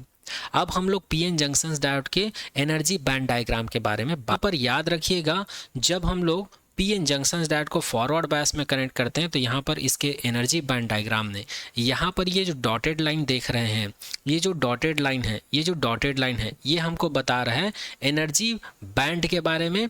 किसके लिए, पी टाइप के सेमीकंडक्टर के लिए। और हम लोग को पता है एनर्जी बैंड जो है टू टाइप्स का होता है, एक वैलेंस बैंड होता है और ये कंडक्शन बैंड होता है। तो यहाँ पर इस डॉटेड लाइन में ये ECP जो है कंडक्शन बैंड एनर्जी को शो कर रहा है, कंडक्शन बैंड एनर्जी को शो कर रहा है पी टाइप के सेमीकंडक्टर में। और यहाँ पर ये जो EVP लिखा है ये हमको वैलेंस बैंड एनर्जी को शो कर रहा है पी टाइप के सेमीकंडक्टर में। उसी प्रकार अगर एन टाइप के सेमीकंडक्टर में बात करूँ तो ECN जो है कंडक्शन एनर्जी बैंड को शो कर रहा है, ECN का मतलब, और EVN का मतलब है वैलेंस बैंड एनर्जी को शो करता है एन टाइप के सेमीकंडक्टर के लिए। और ये जो डॉटेड लाइन है ये एनर्जी बैंड डायग्राम है पीएन जंक्शन डायोड के लिए, जब हम लोग बैटरी से कनेक्ट नहीं किए रहते हैं पीएन जंक्शन डायोड को, तब की कंडीशन है। और इसीलिए यहाँ पर लिखा हुआ है ये जो डॉटेड लाइन है ये इनिशियल कंडीशन को रिप्रेजेंट कर रहा है। और जैसे ही हम लोग पीएन जंक्शन डायोड को फॉरवर्ड बायस में कनेक्ट करते हैं, मतलब बैटरी के पॉजिटिव टर्मिनल को पी से और नेगेटिव टर्मिनल को एन से कनेक्ट करते हैं, तो उस सिचुएशंस में ये जो पी टाइप का जो एनर्जी लेवल है ये डिक्रीज होने लगता है। इस चीज़ को याद रखिएगा। और ये जो एन टाइप सेमीकंडक्टर है इसका एनर्जी लेवल जो है इंक्रीज होने लगता है। ये पी एन जंक्शंस डायोड की ये प्रॉपर्टी होती है। तो इसी वजह से ये जो कंडक्शन एनर्जी बैंड है ये शिफ्ट होने लग जाता है। और यहाँ पर ये जो डार्क लाइन है ये हमको बताता है इसका जो एनर्जी लेवल है उसमें शिफ्टिंग को शो करता है। जैसे कि ई सी पी जो है ई डेस सी पी हो जाता है, और यहाँ पर ई वी पी जो है ई डेस वी पी हो जाता है।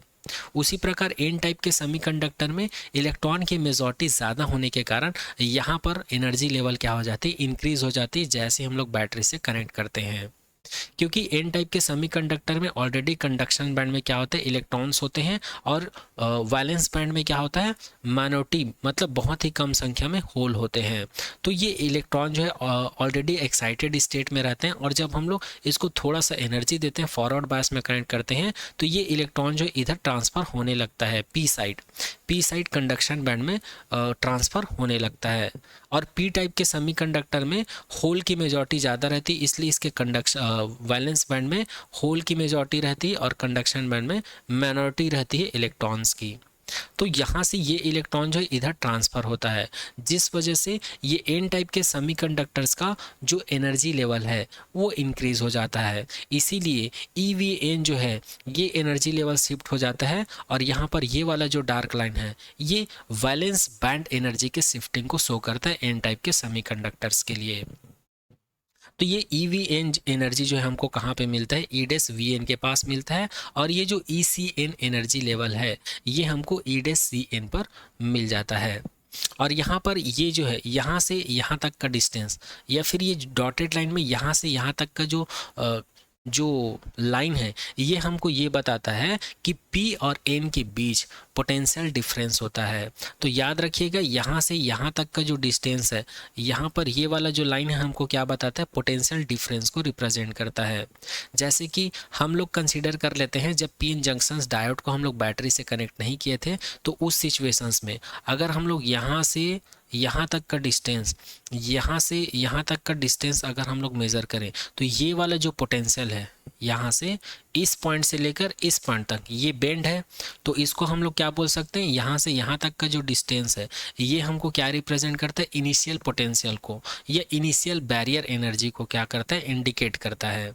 और जब हम लोगों ने इसको फॉरवर्ड बायस में कनेक्ट किया तो यही जो पोटेंशियल बैरियर एनर्जी है या बैरियर एनर्जी जो है डिक्रीज़ हो जाता है, और डिक्रीज़ होके फाइनल बैरियर एनर्जी हम लोग को कितना मिलता है, तो पी साइड में जो फाइनल एनर्जी लेवल है वो यहाँ पर आता है, और ये जो एन साइड में है ये कहाँ पर आता है, यहाँ पर। तो हम लोग यहाँ से यहाँ तक का जो बैरियर एनर्जी निकालते हैं वो हम लोग को कितना मिलता है, Q V minus V B मिलता है। क्यों?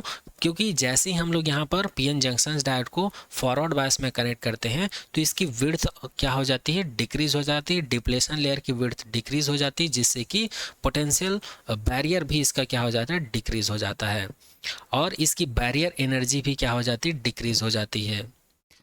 ठीक है, तो यहाँ पर कितना डिक्रीज़ होता है, तो Q V minus V B decrease हो जाता है, और इसी चीज़ को यहाँ पर लिखा गया है E B is equals to Q V minus V B. अब ये V Q V minus V B क्यों आया है, क्योंकि हम लोग को पोटेंशियल का डेफिनेशन पता है, डब्ल्यू अपन क्यों होता है, और इसी को हम लोग लिख सकते हैं W is equals to Q V लिख सकते हैं, जहाँ पर डब्ल्यू का मतलब है वर्क डन, और क्यू का मतलब है चार्ज, और वी का मतलब होता है पोटेंशियल, और वर्क डन जो है एनर्जी के इक्वल होता है, इसलिए हम लोग इसको लिख सकते हैं E is equals to Q V.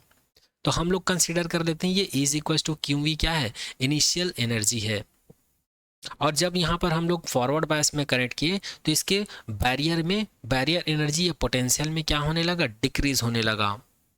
तो इसी फॉर्मूले को इसी को E is equal to Q V को हम लोग लिख सकते हैं E B is equal to Q V minus V B लिखा हुआ है, और ये वाला टर्म जो है यहाँ पर लिखा हुआ है। तो ये रहा पी एन जंक्शंस डायोड का फॉरवर्ड बायस कंडीशन में एनर्जी बैंड डायग्राम। अच्छा, एक चीज़ और बता दूं यहाँ पर हम लोग जो पोटेंशियल बैरियर के पॉइंट ऑफ व्यू से यहाँ पर हम लोग को जो विड्थ दिया हुआ था, यहाँ पर मैं इसको डी से रिप्रेजेंट किया था, लेकिन इसी को किसी किसी बुक में डब्ल्यू से रिप्रेजेंट करते हैं। और मैं आप लोगों को इसका पी एन जंक्शंस डायोड का कंस्ट्रक्शंस में भी बताया था कि विड्थ ऑफ डिप्लेशन लेयर है उसको डब्ल्यू से रिप्रेजेंट करते हैं, किसी किसी बुक में विड्थ ऑफ डिप्लेशन लेयर को डी से रिप्रेजेंट करते हैं। तो यहाँ पर हम लोग को ये 1 माइक्रोमीटर अर्थात 10⁻⁻⁶ मीटर दिया हुआ था।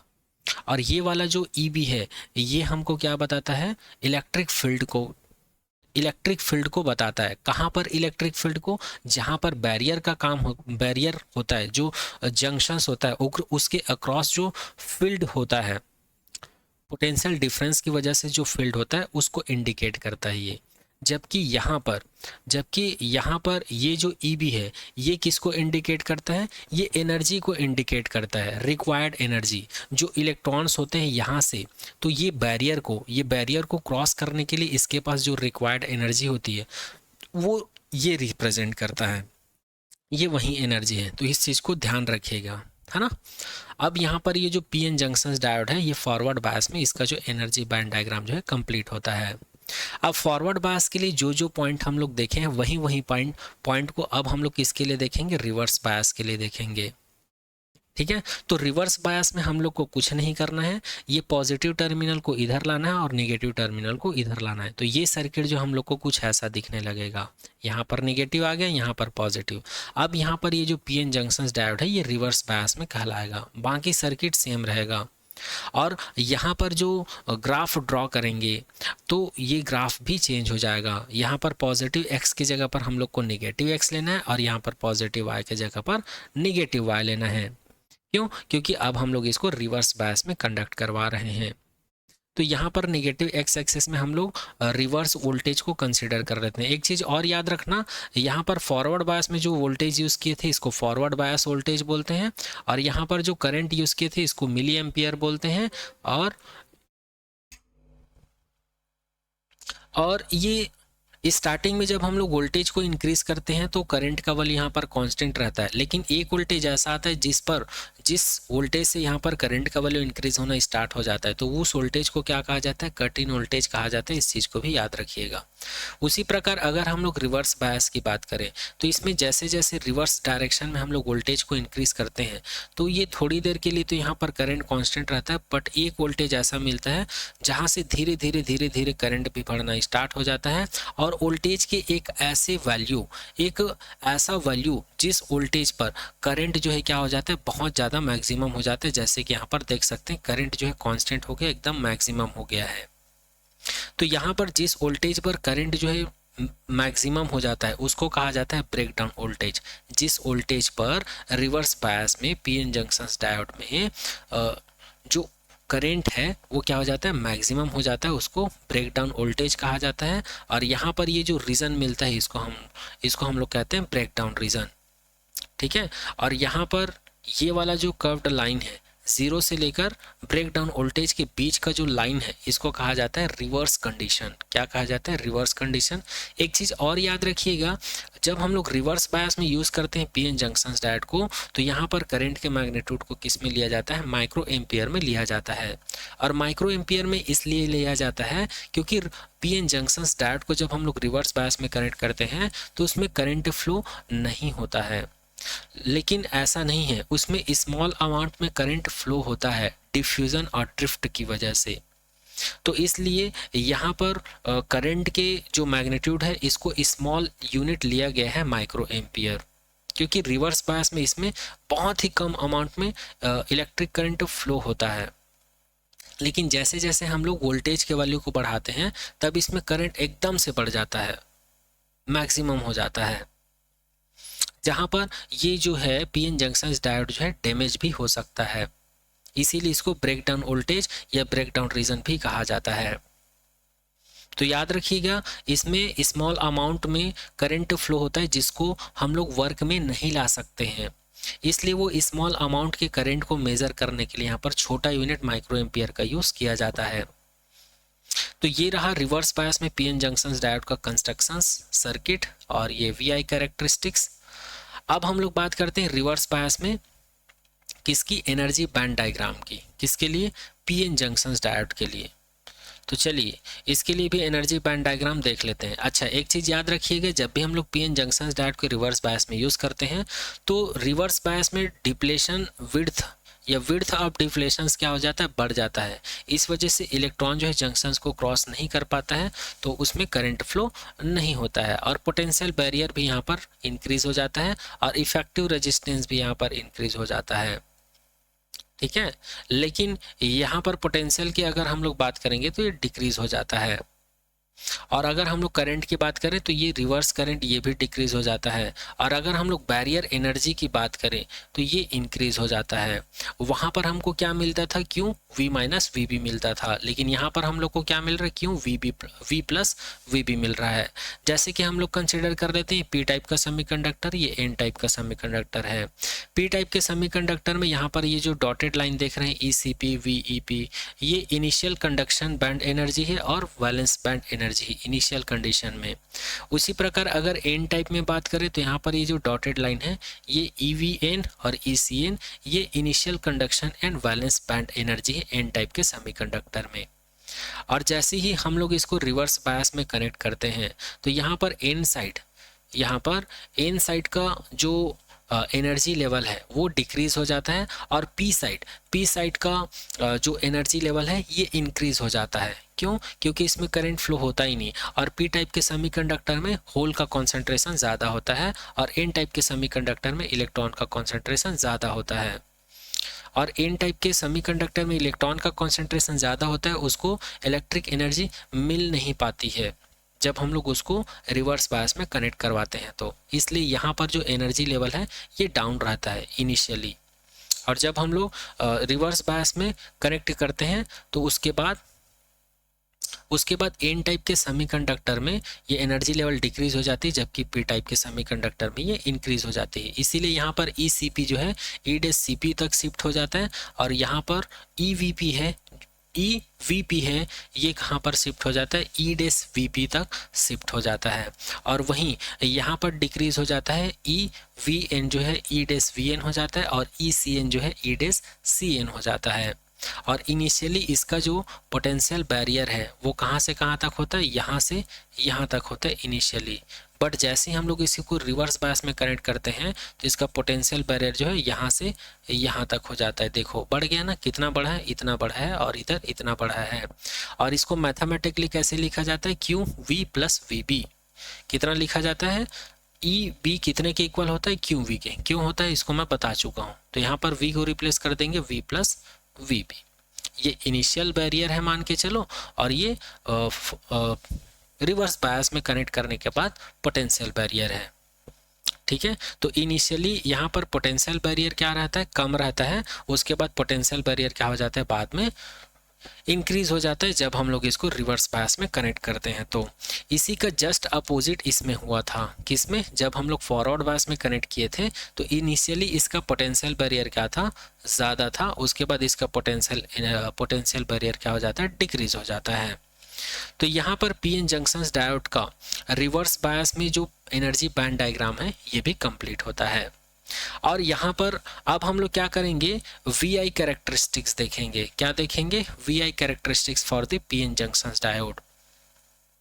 तो अभी हम लोग जो फॉरवर्ड बायस के लिए VI कैरेक्टरिस्टिक्स देखे थे और रिवर्स बायस के लिए जो कैरेक्टरिस्टिक्स देखे थे, डिफरेंट अलग अलग देखे थे, उसी को अगर हम लोग एक साथ ड्रॉ करें, दोनों डायग्राम को अगर हम लोग एक साथ ड्रॉ करें तो हम लोग को कुछ इस प्रकार का VI कैरेक्टरिस्टिक्स देखने को मिलेगा पीएन जंक्शंस डायोड का। जहाँ पर ये डार्क लाइन देख रहे हैं ये सिलिकॉन डायोड के लिए है, और ये जो डॉटेड लाइन देख रहे हैं ये वाला जो कर्व्ड लाइन है ये जर्मेनियम डायोड के लिए है। ठीक है, और यहाँ पर ये cut in voltage, forward bias, reverse bias, breakdown voltage, milli ampere, micro ampere, ये सारा चीज़ हम लोग डिस्कस कर चुके हैं। अच्छा, यहाँ पर एक्स एक्सिस में हम लोग रिप्रेजेंट किए हैं वोल्ट को, इसलिए अगर यहाँ पर इस कर्व्ड लाइन में किसी भी पॉइंट पर अगर हम लोग स्लोप निकालें तो यहाँ पर एक्स एक्सिस में क्या चेंज होता है, पोटेंशियल चेंज होता है। वाई एक्सिस में क्या चेंज होता है, करंट चेंज होता है। तो यहाँ पर इन दोनों के रेशियो को क्या कहा जाता है, इन दोनों के रेशियो को क्या कहा जाता है, इसको कहा जाता है डायनामिक रेजिस्टेंस। क्या कहा जाता है, डायनामिक रेजिस्टेंस कहा जाता है, डायनामिक रेजिस्टेंस कहा जाता है, इस चीज़ को याद रखिएगा। तो ये रहा VI characteristics for the PN junction, जिसको हम लोग सेपरेटली बात कर चुके हैं इस टर्म्स में और इस टर्म्स में, तो इसको आप लोग देख लीजिएगा। अब आगे हम लोग बात करते हैं इस ग्राफ में ये रिवर्स सैचुरेशन करंट होता क्या चीज़ है। ये रिवर्स सैचुरेशन करंट क्या होता है, when the diode is in reverse bias the reverse bias voltage produce a very small current about a few micro ampere, जो कि मैं पहले ही बता चुका हूं कि जब भी हम लोग PN डायोड को रिवर्स बायस में कनेक्ट करते हैं तो हमारे द्वारा जो करंट अप्लाई किए गए उसके द्वारा उसमें करंट फ्लो नहीं होता है, बल्कि उसमें इलेक्ट्रॉन होल के कॉन्सेंट्रेशंस की वजह से स्मॉल अमाउंट में, बहुत ही स्मॉल अमाउंट में करंट का फ्लो होता है उसमें माइक्रो, इसीलिए यहाँ पर करंट को माइक्रो एम्पियर से मेजर किया जाता है रिवर्स बायस में जब भी डायोड को हम लोग यूज करते हैं। Which is almost constant this small current is called reverse saturation current. तो यहाँ पर करंट जो है लगभग कांस्टेंट हो जाता है और इसी कांस्टेंट करंट को ही क्या कहा जाता है, रिवर्स सैचुरेशन करंट कहा जाता है। जैसे कि यहाँ पर आप लोग देख सकते हैं इस पॉइंट से करंट जो है मैक्सिमम हो गया है या कांस्टेंट हो गया है, तो इसी को कहा जाता है सैचुरेशन, रिवर्स सैचुरेशन करंट कहा जाता है, इसी को याद रखिएगा। आगे बात करते हैं जेनर ब्रेक डाउन वोल्टेज और peak inverse voltage of diode. अब यहाँ पर ये जेनर ब्रेक डाउन वोल्टेज या फिर इसी को कहा जाता है पीक इनवर्स वोल्टेज क्या चीज़ है, इसको देख लेते हैं। यहाँ पर PN जंक्शन डायोड के अंदर में ये छोटा छोटा पॉइंट जो हम लोग देख रहे हैं, यहाँ से छोटा छोटा क्वेश्चन कभी कभार पूछ देते हैं और हम लोग जानते हुए भी इसका आंसर नहीं लिख पाते हैं, इसलिए मैं हर एक पॉइंट को कवर करने की कोशिश कर रहा हूँ 12th बोर्ड एग्जाम के पॉइंट ऑफ व्यू से। तो चलिए आगे बात करते हैं जेनर ब्रेकडाउन होता क्या है। When the reverse voltage across the PN junction reaches a sufficiently high value the reverse current suddenly increase to the large value, this voltage at which breakdown of the junction diode occur is the Zener breakdown. तो यहाँ पर ये बोला जा रहा है अगर हम लोग PN जंक्शन डायोड को रिवर्स बायस में कनेक्ट किए हैं तो जैसे जैसे हम लोग रिवर्स वोल्टेज को बढ़ाते जाते हैं वैसे वैसे रिवर्स करंट का मैग्नीट्यूड भी बढ़ते जाता है माइक्रो एम्पियर में। लेकिन एक वोल्टेज ऐसा आता है जहाँ पर ये क्या हो जाता है, PN जंक्शन डायोड जो है जंक्शन जो है वहाँ पर ब्रेक होने के कगार पे आ जाता है या ब्रेक हो ही जाता है, तो उस वोल्टेज को क्या कहा जाता है, ब्रेकडाउन वोल्टेज कहा जाता है। और इस सिचुएशंस में और इसी वोल्टेज को ब्रेकडाउन वोल्टेज के साथ साथ इसको जेनर ब्रेकडाउन भी कहा जाता है या peak inverse voltage of diode भी कहा जाता है। इसी वोल्टेज पर करंट क्या हो जाता है, मैक्सिमम हो जाता है। तो याद रखिएगा जेनर ब्रेकडाउन क्या होता है, जिस वोल्टेज पर करंट का वैल्यू रिवर्स डायरेक्शन में मैक्सिमम हो जाए उस वोल्टेज को हम लोग कहते हैं जेनर ब्रेकडाउन वोल्टेज या ब्रेकडाउन वोल्टेज कहते हैं। आगे बात करते हैं रेक्टिफिकेशन एंड रेक्टिफायर।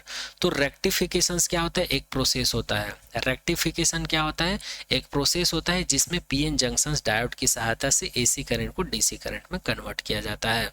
और रेक्टिफायर क्या होता है, रेक्टिफिकेशन एक प्रोसेस होता है और रेक्टिफायर क्या होता है, एक डिवाइस होता है। याद रखिएगा रेक्टिफिकेशन क्या होता है, एक प्रोसेस होता है और रेक्टिफायर क्या होता है, एक डिवाइस होता है। अब रेक्टिफायर क्या होता है, एक ऐसा इलेक्ट्रॉनिक डिवाइस होता है या सेमीकंडक्टर डिवाइस होता है जो कि क्या करता है, AC करंट को DC करंट में कन्वर्ट करता है। और AC करंट को DC करंट में कन्वर्ट करने की जो प्रोसेस है उसको हम लोग कहते हैं रेक्टिफिकेशन। तो इस चीज को याद रखिएगा। The junction diode is offer very small resistance in forward bias and has very large resistance in the reverse bias. तो यहाँ पर ये बोला जा रहा है the junction diode is offer very small resistance.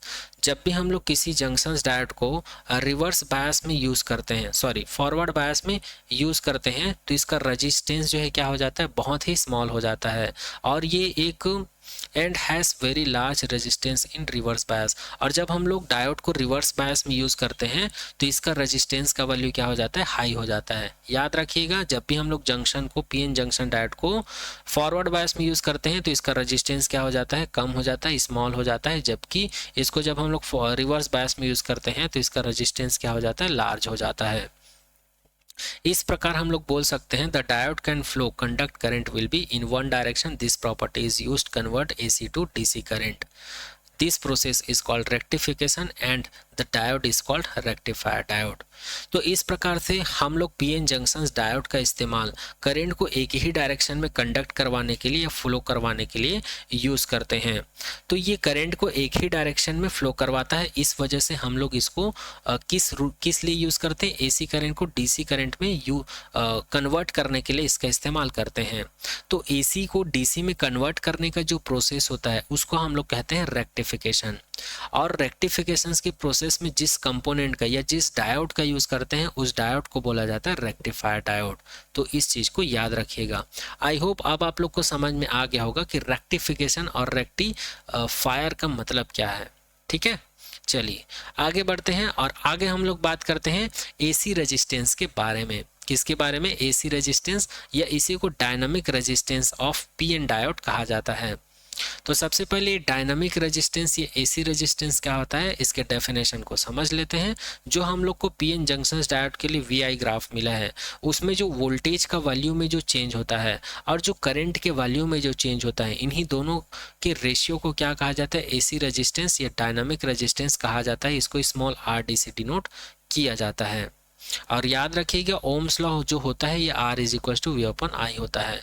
अब चलिए इस फॉर्मूले से रिलेटेड हम लोग एक क्वेश्चन कर लेते हैं, जैसे कि एक लोग को समझ में आ जाए। यहाँ पर डायनामिक में स्पेलिंग मिस्टेक है, इसको थोड़ा करेक्ट कर लीजिएगा। यहाँ पर ये डायनामिक ये स्पेलिंग करेक्ट है, और तो इसी के हिसाब से इसको करेक्ट कर लीजिएगा आप लोग। तो चलिए क्वेश्चंस करते हैं। यहाँ पे क्वेश्चन दे रखा है, आप लोग देख सकते हैं। The following table provides the set of values of voltage and current obtain for a given diode.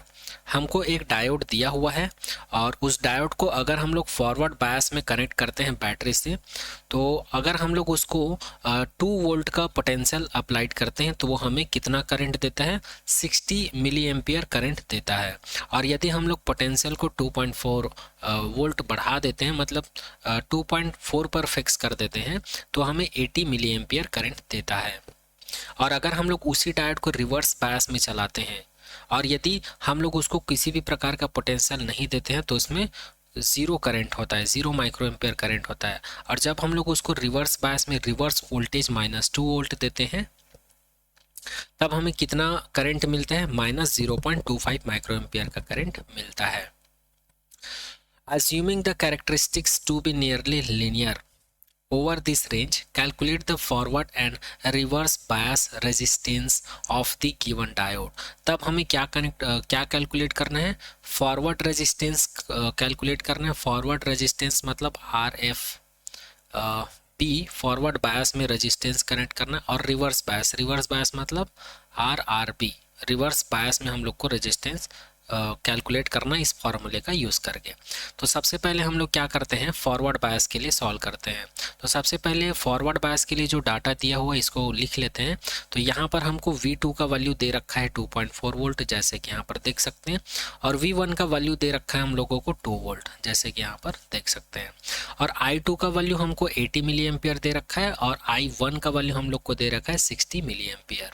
तो RFB का वैल्यू हम लोग को कैलकुलेट करना है, मतलब फॉरवर्ड बायस रेजिस्टेंस का वैल्यू कैलकुलेट करना है।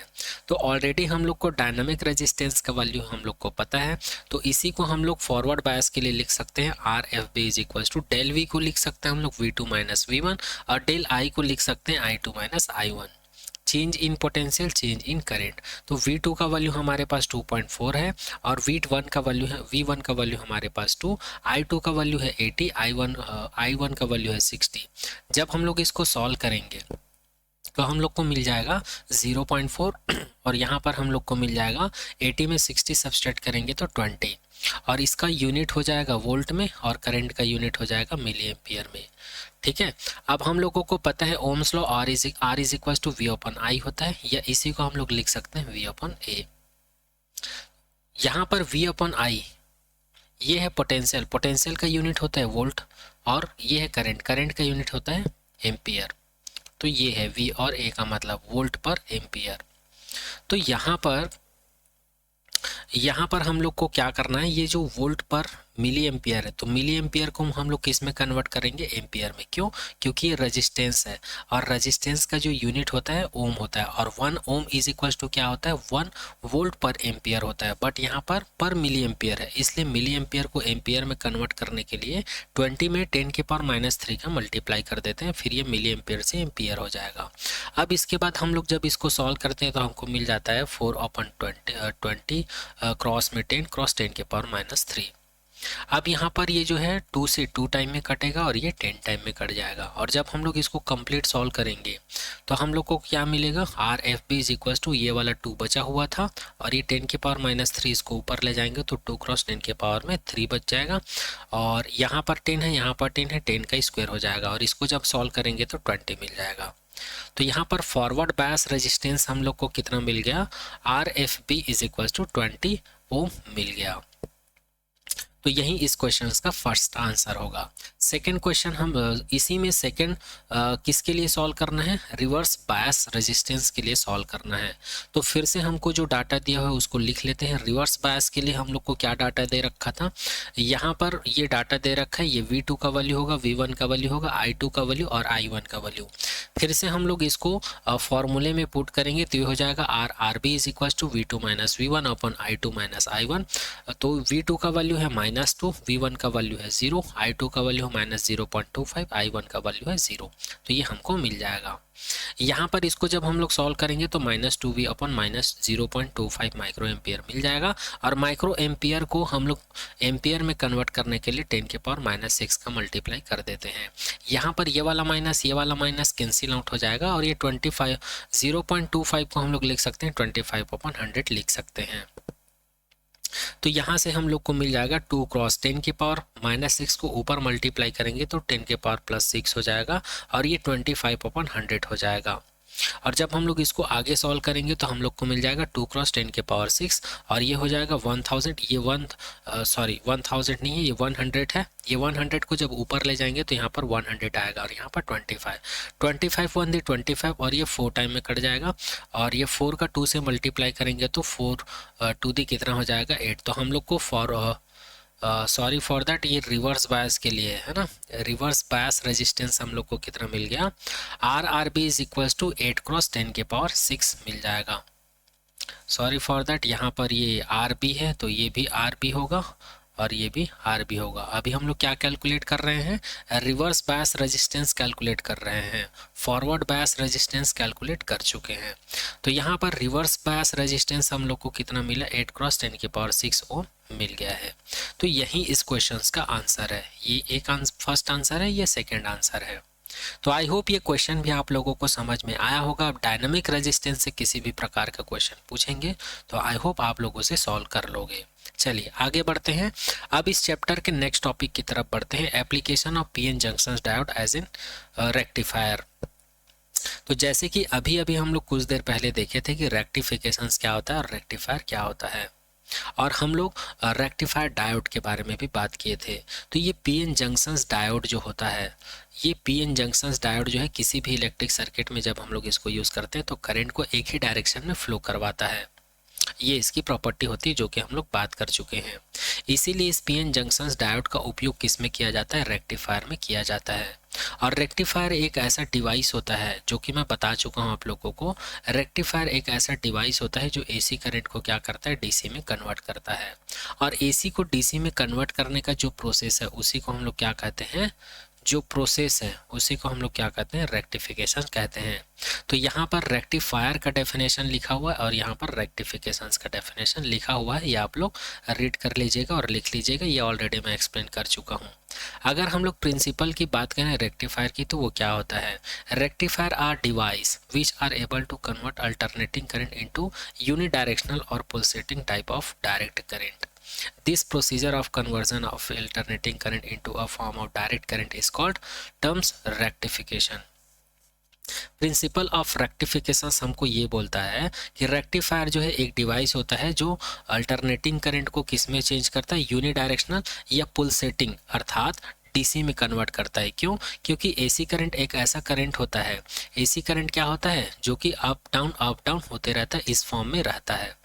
ठीक है, तो ये होता है अल्टरनेटिव करंट। तो यहाँ पर क्या होता है, ये मल्टीपल डायरेक्शन है इसके, मान के चलो, है ना। तो रेक्टिफायर इसको क्या करता है, रेक्टिफायर जो है इसको पुलसेटिंग फॉर्म में कन्वर्ट करता है या फिर यूनिडायरेक्शनल में कन्वर्ट करता है। तो ये जो वेव फॉर्म है ये हमको इस प्रकार दिखने लगता है, तो इसमें कन्वर्ट करता है। तो ये एसी करंट का वेव फॉर्म है और ये डीसी करंट का है, ठीक है।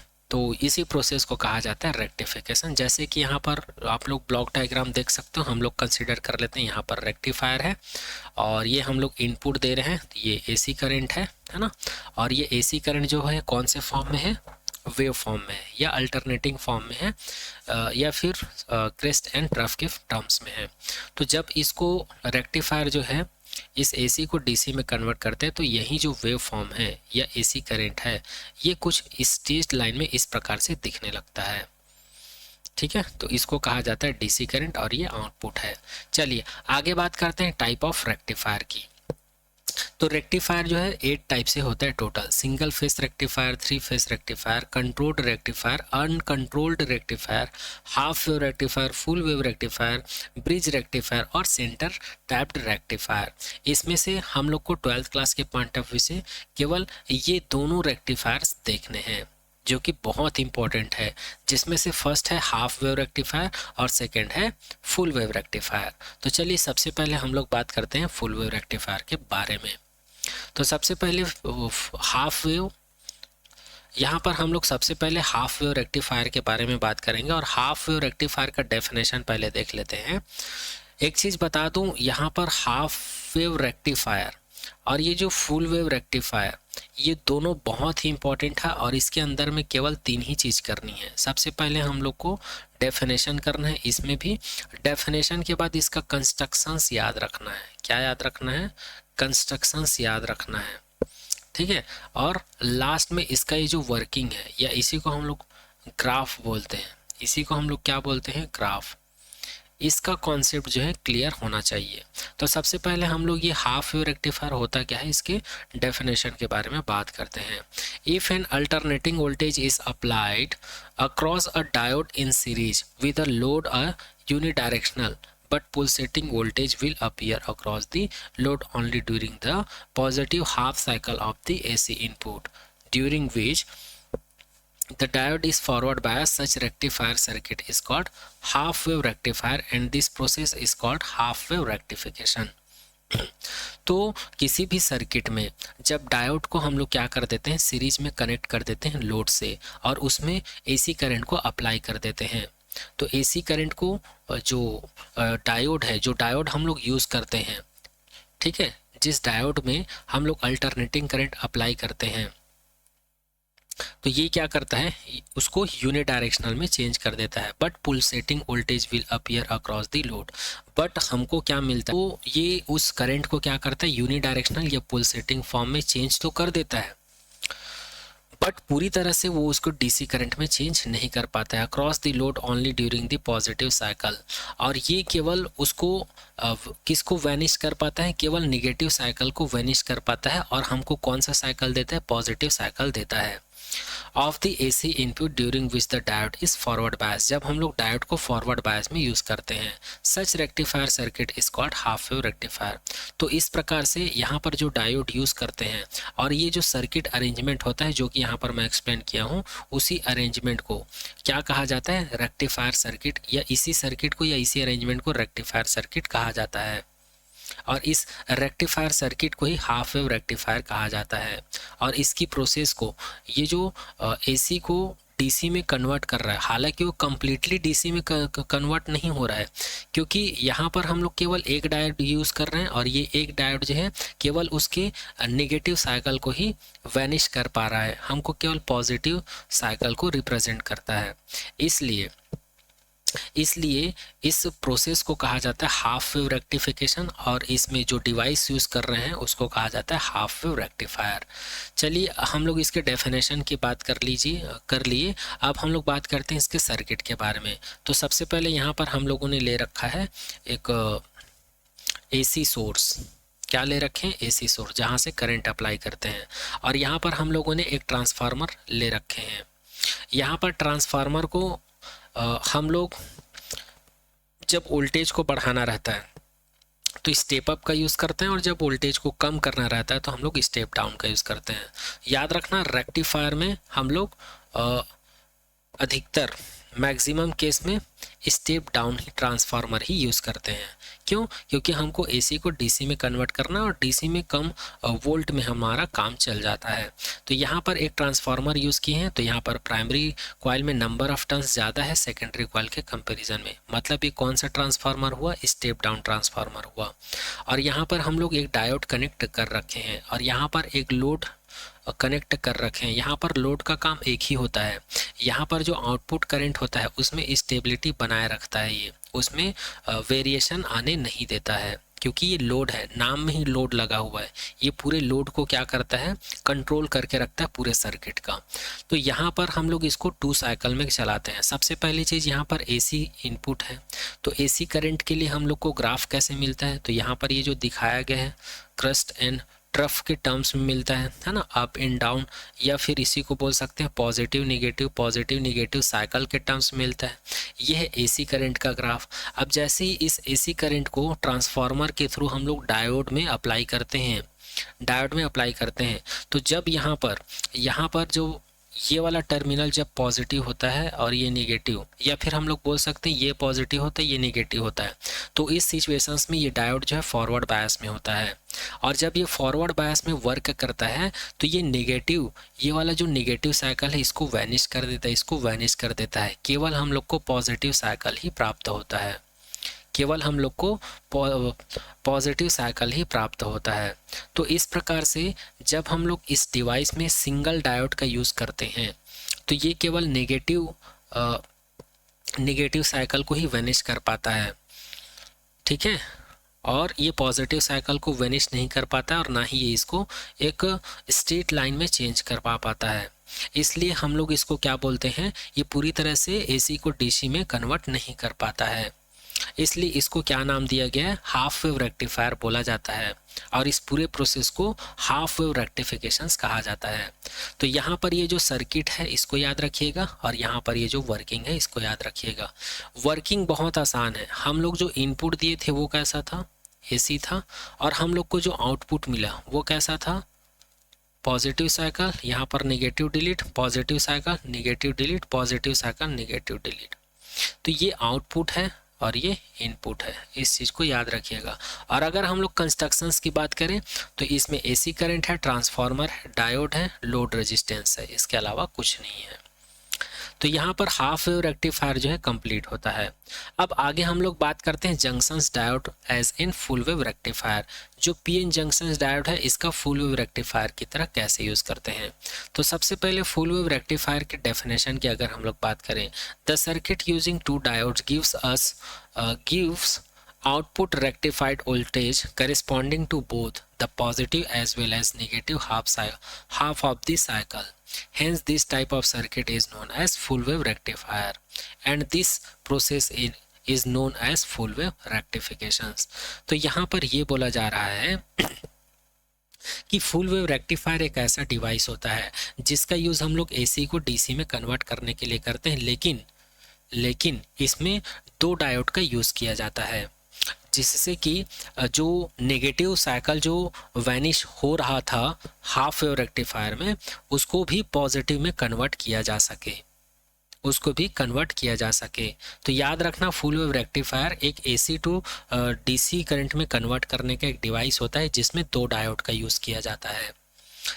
और ये कन्वर्ट करने का जो प्रोसेस है उसको फुल वेव रेक्टिफायर बोला जाता है। और यहाँ पर जिस डिवाइस की बात कर रहे हैं जिसमें 2 डायोड यूज़ करते हैं जो नेगेटिव साइकिल को भी पॉजिटिव साइकिल में कन्वर्ट कर देता है, उस डिवाइस को हम लोग बोलते हैं फुल वेव रेक्टिफायर।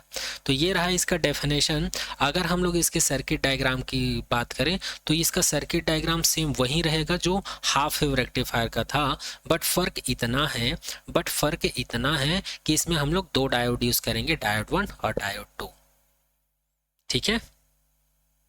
और यहाँ पर हम लोग एसी करंट अप्लाई करते हैं।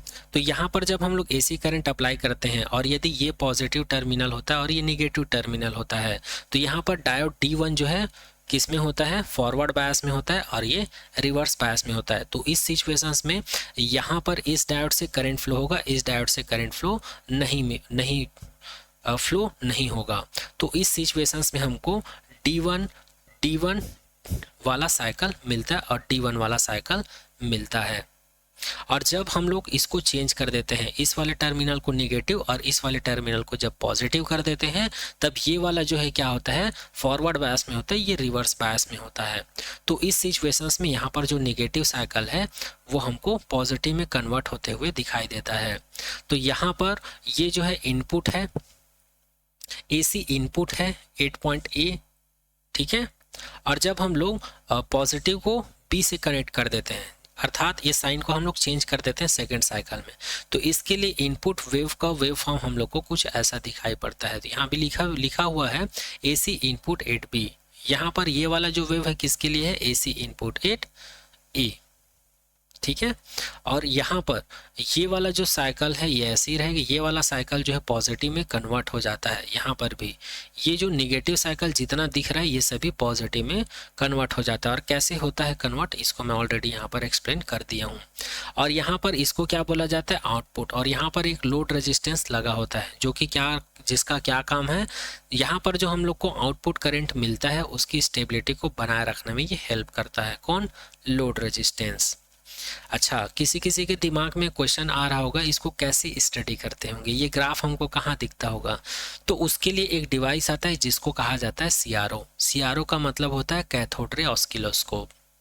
तो ये एक डिवाइस होता है जिससे इस डिवाइस को इससे कनेक्ट करके हम लोग वेव फॉर्म को देख के आसानी से बात कर लेते हैं कि ये रेक्टिफायर होता क्या है और ये रेक्टिफिकेशंस कैसे काम करता है और ये सारा वेव फ्रंट हमको कैसे दिखाई पड़ता है, ठीक है। तो फुल वेव रेक्टिफायर में भी आप लोगों को केवल डेफिनेशन करना है, सर्किट डायग्राम देखना है और वर्किंग में इसका ग्राफिकल रिप्रेजेंट देखना है, इससे ज़्यादा इसमें कुछ नहीं पढ़ना है, ठीक है। और यहाँ पर भी हम लोग एक ट्रांसफार्मर यूज़ किए हैं, बट ये ट्रांसफार्मर जो है सेंटर टैप ट्रांसफॉर्मेशन है। सेंटर ट्रैप बोलने का मतलब ये है इसमें 3 आउटपुट होते हैं, एक जो होता है ग्राउंडेड होता है और 2 जो होता है न्यूट्रल फेस होता है। अर्थात ट्रांसफार्मर ऐसे होते हैं जिसमें सेंटर टैप नहीं पाया जाता है, केवल पॉजिटिव नेगेटिव आउटपुट टर्मिनल पाया जाता है। तो वो नॉर्मल ट्रांसफार्मर होता है। ओके, तो इस प्रकार से जब ये नेगेटिव साइकिल को पॉजिटिव साइकिल में चेंज करता है तो धीरे धीरे एक कंडीशन ऐसा आता है कि ये वाला जो AC करंट है लगभग AC करंट जो है लगभग DC में कन्वर्ट हो जाता है। और जब ये AC सिग्नल जो है या AC करंट जो है जैसे ही DC करंट में कन्वर्ट होता है तो इसका जो वेव शेप है हम लोग को कुछ ऐसा दिखने लगता है जो कि सिमिलर है, जो कि लगभग सिमिलर है किससे, DC करंट से, ठीक है। और यहाँ पर ये जो डायग्राम देख पा रहे हैं ये इसी का स्कीमेटिक डायग्राम है, इस वाले डायग्राम का स्कीमेटिक डायग्राम है, ठीक है, DC कंपोनेंट। और यहाँ पर एक कैपेसिटर भी लगाया हुआ है, ठीक है। All full wave rectifier capacitor filter input and output voltage to voltage of rectifier in A। यहाँ पर A क्या चीज बताता है, a full wave rectifier with capacitor filter. और B यहाँ पर क्या बताता है, input and output voltage of rectifier in A, ठीक है। यहाँ पर ये वाला जो सर्किट है यहाँ पर रेक्टिफायर होता है, यहाँ पर इनपुट होता है, यहाँ पर आउटपुट होता है, बट यहाँ पर कैपेसिटर का यूज किया हुआ है। किसी किसी बुक में फुल वेव रेक्टिफायर का जब सर्किट डायग्राम देखेंगे तो यहाँ पर रेक्टिफायर के बाद जब हम लोग को आउटपुट मिलता है तो यहाँ पर हम लोग लोड रेजिस्टेंस का यूज़ करते हैं। तो इसके जस्ट पहले यहाँ पर एक कैपेसिटर का यूज़ किया जाता है। तो यहाँ पर कैपेसिटर जो है एक फिल्टर का काम करता है। 1 मार्क्स में बोर्ड एग्जाम में इसको पूछा जाता है, तो याद रखिएगा। जैसे कि इस वाले सर्किट में मैंने नहीं बताया था कि यहाँ पर कैपेसिटर यूज़ किया गया है, लेकिन किसी किसी बुक में ऐसा दिखाया रहता है कि हम लोग फुल वेव रेक्टिफायर में एक कैपेसिटर का यूज़ करते हैं। जो कि एक फ़िल्टर का काम करता है। फ़िल्टर का काम करता है इसका मतलब ऑलरेडी हम लोग को पता है कैपेसिटर एक इलेक्ट्रिक डिवाइस होता है जो कि एसी करंट को पास करने देता है और डीसी करंट को ये ब्लॉक कर देता है। और यहाँ पर ये जो रिपल फैक्टर या रिपल हम लोग को मिलता है इस वेव में, जो हम लोग को रिपल मिलता है उसको क्या कर देता है, ये फ़िल्टर कर देता है या उसको रिमूव कर देता है। बस यही इसका काम होता है। और लोड रेजिस्टेंस का क्या काम होता है तो ऑलरेडी मैं बता चुका हूँ आप लोग को। तो यहाँ पर फुल वेव रेक्टिफायर भी कंप्लीट होता है। में रेक्टिफायर, फुल वेव रेक्टिफायर और हाफ वेव रेक्टिफायर में बस इतना ही पढ़ना है। इसमें उतना ज़्यादा डिटेल जाने की ज़रूरत नहीं है क्योंकि आप लोग के बोर्ड एग्जाम में केवल इसका कंस्ट्रक्शन, सर्किट और वर्किंग और डेफिनेशन बस पूछा जाता है। तो इस प्रकार से आप लोगों का चैप्टर 14 सेमीकंडक्टर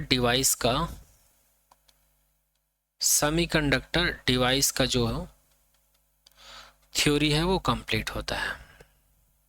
ठीक है, और इस प्रकार से आप लोगों का सिलेबस भी कंप्लीट होता है। ओके, तो आज के लेक्चर में यहीं तक। मिलते हैं आने वाले नेक्स्ट लेक्चर में एक नए एनर्जी के साथ और नए टॉपिक के साथ। Thank you so much to all. Take care, bye bye, जय हिंद।